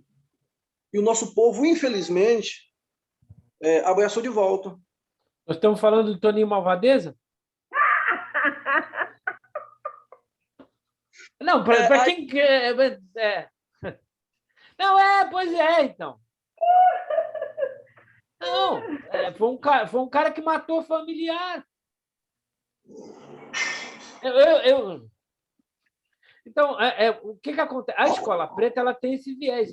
Só para pegar um pedaço, ela tem esse viés de contar a história daquilo que a gente sabe, percebe e foi informado. E Antônio Carlos Magalhães, ele foi tão ditador que ele inventou um horário que podia tocar uma determinada música na Bahia. Eu sou desse tempo em que ele inventou essa história de só pode tocar música estrangeira durante 1 hora em todo o estado da Bahia. Isso é ditadura. Por mais que tenha aberto o espaço para que o axé music invadisse o Brasil, isso gerou uma série de consequências ruins. Porque gerou, por exemplo, a impossibilidade de que outros ritmos se misturassem, outras pessoas, naquele momento, pudessem livremente se expor. Toninho Malvadeza é um dos 5 cânceres que existe no Nordeste brasileiro. Né? Nós temos aí caras como Marco Maciel, que ninguém fala, mas é um câncer. Né? A gente tem gente como... Tem alguns que eu não vou ficar chamando mal agouro, né, agora, mas, assim, com relação à nossa representatividade aqui, a gente quer fazer esse intercâmbio, viu, El? Muito importante a sua presença aqui com a gente, porque esse é o melhor momento, não é o momento da provocação, não é para a gente dizer, eu sei. Né? Eu sei, você pode saber, e a gente pode trocar. Porque eu estou num ambiente, por exemplo, eu acho que o Dilson e a Thaís podem falar isso, talvez um pouco mais do que a Bárbara, que só tem 32% de negro aqui, onde eu estou. 32% de negros. E eu vejo uma presença dentro da matriz africana, por exemplo, que muitas lideranças brancas, mais presentes no dia a dia do que as lideranças negras. E não é demérito dizer que dentro do povo evangélico tem mais liderança negra. Não é demérito isso, muito pelo contrário. Desde que essas lideranças, tanto de matriz africana como negra, como católica, elas se respeitem, o que exige, inclusive, um repensar dentro da matriz africana, porque há muito desrespeito interno. Ah, porque fulano não é filho de ciclano, mas ciclano nunca foi feito. Importa, nunca foi feito, porque é da matriz. Não pode chegar um marmoteiro, falando a nossa língua, né? Chegar um cara que não é feito e se colocar e se dizer que é. Não pode. É a mesma coisa de um padre que não passou pelo seminário, é a mesma coisa de um pastor que não passou pelos estudos do evangélicos. Mas, ao mesmo tempo, há muita desconsideração, há machismo, mesmo entre as mulheres, ouso dizer. Então, assim, a gente precisa repensar, porque se a gente pôde repensar, pelo menos aqui pôde, repensar no que se refere a detritos e restos de coisa material, aqui a gente tem muito pouco despacho na rua. E não é só proibição, não. Há uma conscientização também do que pode ou não pode depositar na rua e aonde. Aqui há lutas, por exemplo, sobre espaço dedicado a despachos rituais que são da matriz. Não dá para dizer que não. Tem que ter. O abate ritual tem que existir, porque senão você descaracteriza a religião. E tudo isso já está disputado em nível de Supremo Tribunal Federal. Não sou eu que estou dizendo. Então, tudo isso que você está falando, reafirmando o que a Raime falou, na verdade é algo que está muito além de estar nos municípios, está dentro dos poderes, no legislativo, no judiciário, no executivo e no privado, que é um poder também. Assim, a gente, enquanto frequentante, participante, membro, adepto à matriz africana, né, às religiões, ou aos cultos, ou à linha do que vem afro-brasileiro, a gente, primeiro e antes de qualquer coisa, tem que ter a liberdade de não ter que tocar uma música só, ou então de poder ter espaço para poder fazer com que isso seja viável, as pessoas saberem que nós não somos maus, nós não somos violentos, nós não somos o demônio. Então, assim, eu evitei de todas as formas chegar a isso, porque eu queria fazer uma preparação para o ano que vem, fazer dedicado uma escola preta exclusiva que falasse de matriz religiosa africana, porque eu acho que é importante. Aliás, umas 3. Mas, dentro desse lance da associação, é impensável, porque quando você fala do terreiro, se tem ovo para um, tem ovo para todo mundo. Se tem pão para um, tem pão para todo mundo. E eu já presenciei isso. Então, assim, eu queria escutar a Thaís, eu queria escutar a Bárbara, eu queria escutar o Dilson ainda aqui escrito, porque a gente está chegando perto das 11 e pouco aí, e tem muita coisa para rolar na Escola Preta. Eu agradeço a todos pela presença, mas eu queria escutá-los antes da gente se despedir deste ano. Desculpa te cortar, meu amigo Elton. Na verdade, não é cortar, é complementar, né? Você... Nossa, que maravilha! Que bom te conhecer, finalmente. Oi, gente, bom dia. Eu, na verdade, estou ainda acabou, né, esse ano a escola preta, e aí a gente fica um pouco triste até, né, de ter curtido mais, de querer mais também, mas enfim, o ano também já acabou e infelizmente esse é o último mais. Espero conseguir retornar o ano que vem, né, esperamos retornar. Eh, Foram muitas coisas apresentadas, né, a primeira coisa que eu anotei foi a questão da filantropia, né, lá do começo do nosso encontro, quando a gente estava conversando ainda. Eh, o quanto os mecanismos, né, de contenção à população negra, eles vão sendo materializados, né, de tantas formas pelas instituições. E eu acho tão importante isso que vocês estão trazendo, né, porque realmente a luta é do racismo estrutural, né, para a gente conseguir romper com o racismo estrutural, é preciso que a gente esteja nas instituições, seja as lideranças religiosas, nos congressos e etc., ocupando postos de poder, até nos conselhos, como o Renato trouxe, né. Eu sou daqui de Santos e os elementos que o Renato trouxe em relação ao Conselho de Igualdade Racial são extrema verdade, né, assim. Eu sonho com um dia em que, o Conselho de Igualdade Racial, ele tenha um representante nos demais conselhos, sabe, Renato? Cada conselheiro de igualdade racial nos demais conselhos das outras políticas, para a gente conseguir discutir racismo em todas as políticas públicas, né. Mas, eu entendo também, né,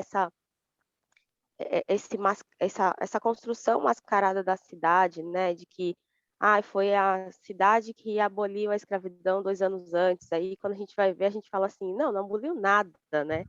Não te Isso tudo foi ação justamente da filantropia, né. Outro dia eu estava estudando e aí uma associação chamada 28 de Fevereiro, que se colocava como uma associação abolicionista, mas que na verdade ela era composta por senhores escravagistas e etcétera. E aí, essa associação fez, uma ação no Teatro Guarani e comprou 12 escravizados e deu a alforria dentro do teatro, né, chamou o público para ver, como um ato dito, entre aspas, "revolucionário", né, pra que a abolição acabasse mais cedo na cidade. Então é esse tipo de coisa que a gente continua mantendo aqui na cidade, assim, né. As passeatas de Iemanjá que tem aqui, por conta da praia, que majoritariamente são pessoas brancas, e aí você vai ver todas as imagens do culto na cidade de Santos, a matriz africana, as imagens são brancas, a Iemanjá é branca, a Oxum é branca, todo mundo é branco, assim, né, as imagens.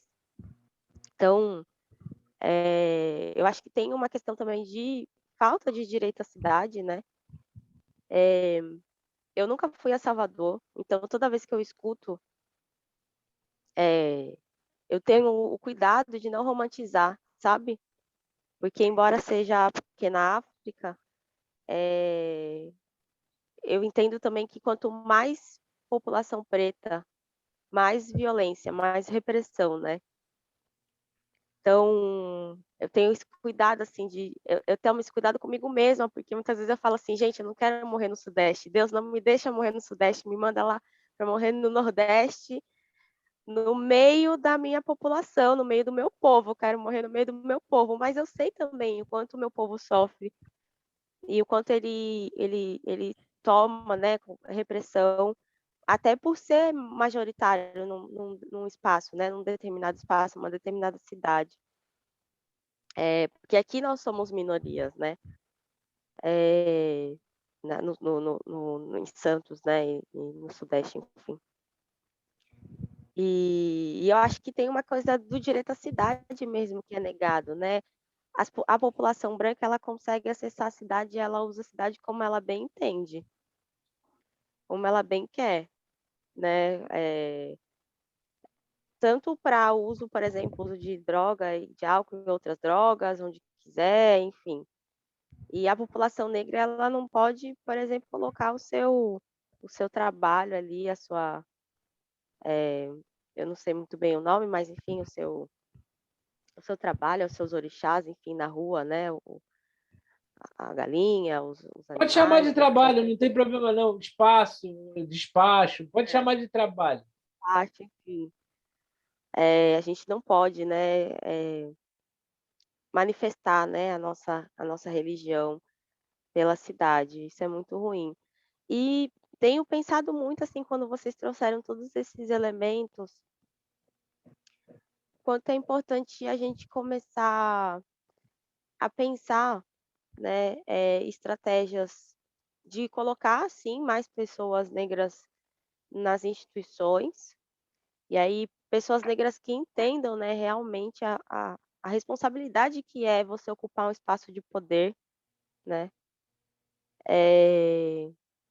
Mas também pensar o quanto é importante a gente começar a ter ações concretas de reparação social mesmo, né. Em qual sentido?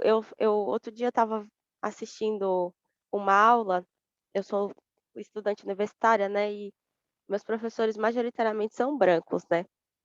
E aí a maioria dos professores brancos da Unifesp, eles estavam admitindo: "Ó, a gente tem uma dívida, né, social e tal, uma dívida histórica, etcétera". E aí eu fiquei pensando: "Meu, mas quando que a branquitude vai começar a pagar essa dívida?". Porque a gente está falando de dívida, assim, desde que eu sou pequena, a gente sabe que tem uma "Ah, não, porque o Brasil tem uma dívida". Tá, e como que você já começou a pagar? Você já começou a pagar como? O que que você está Desde que eu sou fazendo para jovem, pagar viu, essa Thaís? Desde que dívida? você é pequena, mas desde que eu sou jovem também estão falando. E aí eu fiquei pensando nisso, assim, né, tipo, acho que uma forma de pagar é a gente estar nos espaços de poder, mas acho também que uma forma de reparar é a gente ter acesso à terra. Eu acho que a posse das terras, principalmente dos centros das cidades, seja em Salvador, seja aqui no Sudeste, deveria ser nossa por direito, afinal de contas a gente trabalhou 388 anos sem remuneração. E se esses lugares têm a infraestrutura que tem hoje, que a gente não pode nem colocar o nosso trabalho ali, mas se ela tem a infraestrutura que ela tem hoje, é porque a gente trabalhou muito e sem ganhar um real para isso, né, em condições desumanas. Então, eu agradeço muito a vocês hoje pela aula, mas também agradeço a todas as aulas do Escola Preta.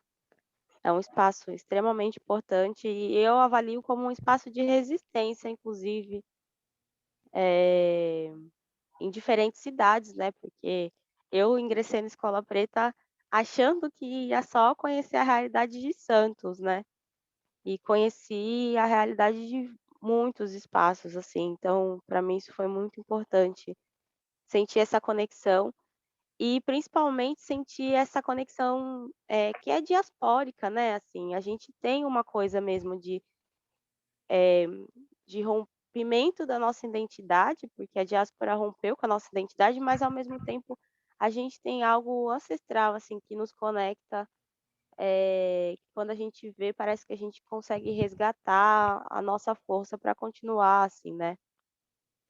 Acho que era isso. Obrigada, gente. 2 pontos, Thaís Helena, travessão Thaís Helena, pelo amor de Deus. Deixa o Thaís Dilson é falar, Salvador. deixa o Dilson falar que a gente faz um fechamento disso, senão vamos ficar maluco. Fala, Dilson Aragão. Boa, Thaís, vem Boa, para Renato. Salvador. Diga lá. Obrigado por vocês, a participação importante aí, só soma, pessoal inteirado e articulando aí. Eu acho que qualquer espaço que a gente discuta a cidadania e a nossa introdução na sociedade como cidadãos e participação nos conselhos, eu acho que isso é um movimento de resistência. Qualquer movimento nosso que é feito para sair da nossa periferia, dos nossos espaços que são só nossos, é um movimento de resistência. Eu acho que é muito importante essa discussão a respeito dos conselhos. O Renato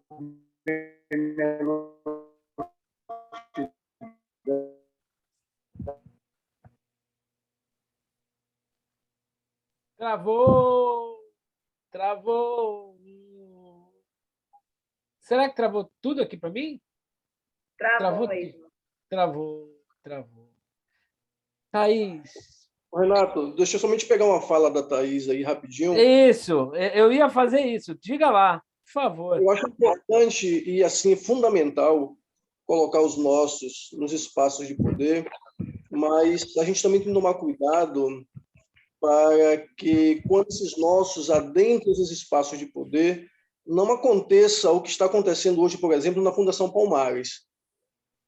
Porque nós temos um negro de alma branca e que, infelizmente, busca destruir literalmente a nossa história, o legado e tudo que foi feito pelo povo negro nesse país. Enfim, caiu aí. Ela ressalvou. Volta, Dilson. Fala aí. Não, minha internet está horrível, mas enfim, é isso. Meu resumo é esse. Muito feliz em fazer parte desse grupo. Ano que vem vocês vão estar vendo mais minha cara aí. Eu vou estar mais tranquilo com os estudos. Tamo junto, gente. Tamo junto para ir para cima e influenciar essa nova geração aí. Para que venham com a gente. Olha, Dilson, muito obrigado. O Dilson está parceiro comigo aqui em algumas atuações. O Elton, ela fez essa ressalva, ela, no meio da conversa, ela falou que não só participação, mas participação qualificada, né? A Thaís, na verdade, é uma inspiração, ela sabe disso, não é de hoje que ela inspira muita gente aqui. E sim, a Escola Preta vai continuar, nós vamos só dar um tempo agora, né? Fazer um compilado daquilo que foi gravado, nós temos mais de 30 horas gravadas, né? Isso deve virar ou um podcast, ou uma sequência de podcasts, ou alguma coisa nesse sentido. Jaime, vocês todos, na verdade, a partir de agora, vocês todos estão, na verdade, convidados a construir esse momento. No ano que vem, antes da gente fechar como é que vai ser, vai haver uma assembleia entre nós para a gente ver como é que nós vamos coletivamente espraiar isso, né? Eu queria, antes de encerrar, a Bárbara é uma pessoa que contribuiu muito para a gente chegar onde a gente chegou. Se ela já tivesse liberada do emprego dela, do trabalho dela, seria legal ela dar uma fala aqui, porque ela queria falar e, de repente, tocou o telefone e tal. E, assim, esses momentos de contraponto é que fazem crescer a Escola Preta. Talvez a gente aprenda mais na troca do que na provocação. Aliás, eu aprendo muito mais, né? E se ela puder, tudo bem. Se ela não puder, a gente toca o bonde, até porque está chegando nossa hora. Thaís, não se entristeça. A gente vai continuar mantendo contato, né? A gente não vai abandonar, a gente não vai largar nossas mãos. A gente, na verdade, quer buscar outros parceiros. Então, já prepare a mente e o coração dos outros parceiros que puder trazer para junto, para perto, né? A gente não é exclusivista. Lógico que a gente quer majoritariamente gente preta falando e vai ter preferência, mas pode ser também os brancos envolvidos, os amarelos envolvidos, os vermelhos que não estão aqui presentes, mas precisamos conectar com o povo originário, a gente precisa conectar para, por exemplo, nunca mais falarem que fazendeiro é povo originário, como tem falado por aí, né? Esse absurdo que tem sido dito, que fazendeiro e seringueiro... Seringueiro, não sei, garimpeiro, desculpa, garimpeiro e grileiro, na verdade, né? Grileiro nunca foi povo originário, né? Então, assim, o que eu queria dizer para vocês é a gratidão enorme de ter tido essa companhia. E não importa a quantidade, a qualidade é incrível, tá? E, Bárbara, muito obrigado pela sua presença, por você ter ficado, por você ter nos acompanhado dentro do teu tempo disponível, que eu sei que é bem pouco, mas e que avante tudo isso. Bem off, não. Você esteve bem presente, na verdade. Hoje você pode estar off, mas você esteve muito presente. A gente deseja toda a sorte do mundo, porque a gente sabe que você já anunciou que vai fazer. A gente espera fazer a conexão ultramarina com você na Escola Preta. Você pode ter certeza absoluta disso, que você tem casa aqui com a gente. O Elton, você já é nosso. Você já é nosso. Não tem mais jeito. Gratidão. Disso Aragrão, muito obrigado. Thaís, olha, eu vou te encontrar, a gente vai tomar esse café antes do final do ano. A gente precisa conversar. A gente precisa conversar. Tá? E, Jaime, eu deixei para o final porque você, na verdade, é uma pessoa que tem sido uma guerreira parceira de luta. Então, muitíssimo obrigado. Fica aberto aí para as falas finais. Eu estou feliz com o resultado da Escola Preta em 2021. Antes de encerrar, eu vou dizer uma coisa a você que você falou mais cedo sobre ancestralidade, palavra ao qual a gente não pode esquecer ou precisamos usar mais. Entre todos os conhecimentos compartilhados, trocados, as vivências dentro da Escola Preta, o caminho, né, ele é feito, cada um tem o seu. E dentro desse caminho, a gente vai encontrando pessoas, e encontrando outras pessoas. Você é uma pessoa que eu conheço há 5 anos, numa situação onde eu julguei, e eu preciso deixar isso gravado, porque eu estava numa fala e você me olhava e anotava. E eu falava, por que ele conhece Salvador, ele conhece Cachoeira, ele conhece o Olodum, ele conhece as ganhadeiras, e eu estava falando das ganhadeiras, que acho que você lembra. E aí eu até lhe disse, eu falei, eu achei que você estava ali fazendo várias falas, e você começou a fazer perguntas. E foi naquele momento das perguntas que nasceu esse quilombo, né? Santos Salvador, que a gente conseguiu entender que a diversidade cultural, histórica, jurídica precisava acontecer. Eu me senti desafiada por você, tanto na Baixada quanto em São Paulo, porque onde você estava eu me sentia ameaçada, eu falei, vem ele com aquelas perguntas bem elaboradas. Foi assim que você me desafiou a retornar para São Paulo para várias rodas de conversa. E é assim que nasce esse nosso quilombo de irmandade. Salve os ancestrais, sim. Obrigada. Axé, irmão. Axé. Eu vou chorar. Eu não vou chorar porque o departamento de chorar é da Bárbara. Eu vou deixar para ela chorar por nós. Né? Ô, Thaís, quando eu for na Salvador a próxima vez, tu vai junto. Nem que seja nem que seja não, vai do lado. Não vai na mala não, porque mala é feio, vai do lado. Tá? Aí você vai entender que arrepio é esse que eu falo tanto, entendeu? Mas um grande abraço para todo mundo. Uma ótima final de ano, essa passagem, né, do ano civil, do ano dito católico, mas é uma passagem, é um momento de bem-aventurança para todo mundo. E a gente não sumam do grupo, não desapareçam do grupo, eu vou continuar conversando. O grupo agora vai ficar aberto, né? A gente pode botar o que quiser lá, fiquem à vontade. Agora não vai fechar mais. E agora, dia 14, nós estamos no dia 11. Dia 14 vai ter o encontro da Escola Preta entre Kwanzaa e Papai Noel Preto. Olha aquilo, que bagunça que vai ter aí na terça-feira, agora, dia 14. O Kwanzaa, que é um ano novo inventado pelos americanos, vai encontrar o Papai Noel Negro, que é uma apropriação que estão sendo feitas e que a gente está tomando espaço desses caras branco, velhinho branquinho, na verdade tem os velhinhos pretinhos também, né? A gente poder, se eles tomam algo nosso, a gente toma deles também. Bom, de qualquer forma, o que importa não é tomar, é a gente poder construir espaço para que a negritude tenha sempre um avanço, né? E a gente vai fazer isso acontecer. Um grande beijo, fiquem com Deus e um ótimo final de semana para todo mundo, tá bom?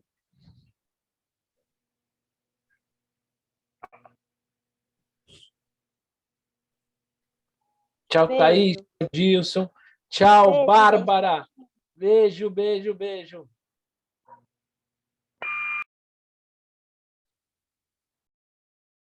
Beijo, beijo, beijo.